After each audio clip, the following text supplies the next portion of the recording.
The first thing I want to say is that words are cheap. Words are cheap.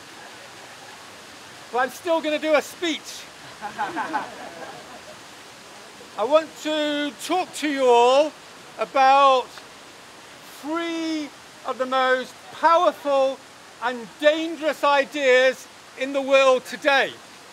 The first most dangerous idea in the world today is to do the right thing. Yay! To do the right thing regardless of who follows you. We're here today to do the right thing, to start doing the right thing regardless of what people say, regardless of who follows. And the biggest disaster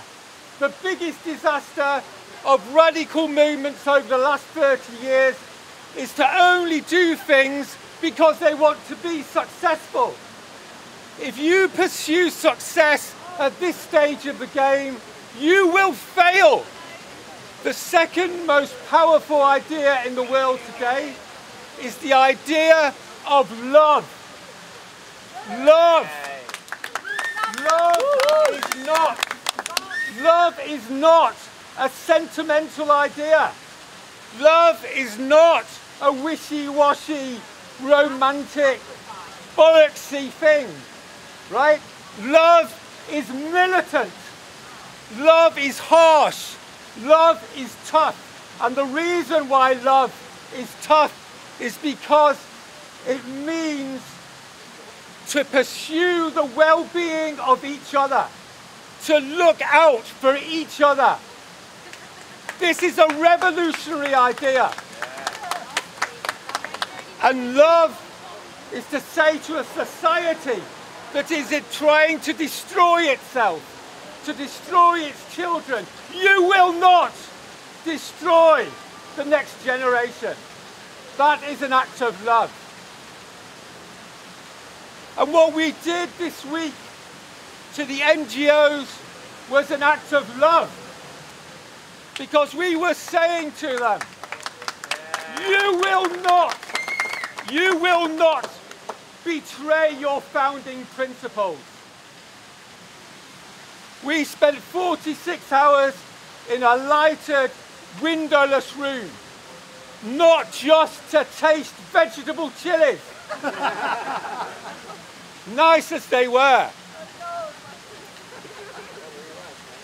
We were there as an act of love to say to the NGOs, you are betraying the youth of today.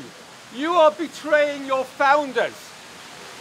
My mother spent 40 years every week raising money for Christian Aid because she believed it was going to create a better world.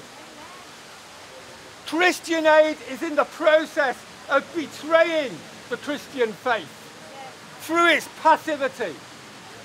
Greenpeace and Friends of the Earth are in the process of betraying this planet by refusing to go into resistance against the radical evil of this government.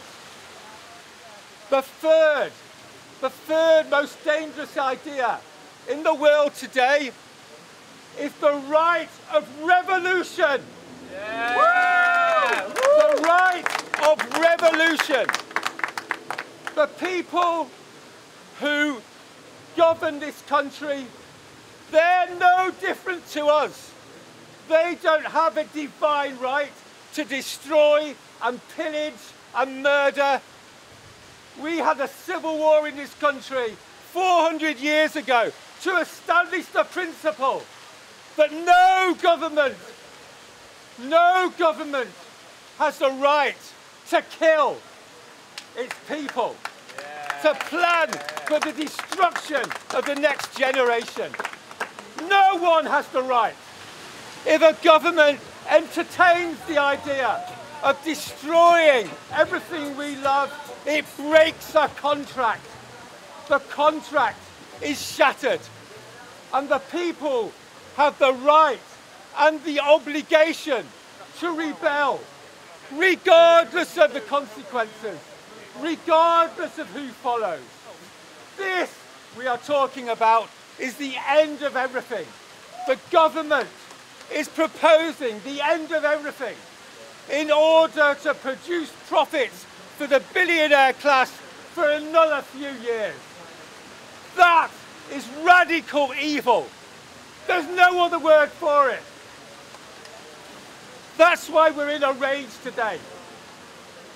We're saying to this government, you have stepped over the line. And we have the right, we have the obligation to bring you down and to replace you with the rule of the people through citizens' assemblies. So that's the stand I suggest we're going to make. Not through speeches and words, but through actions.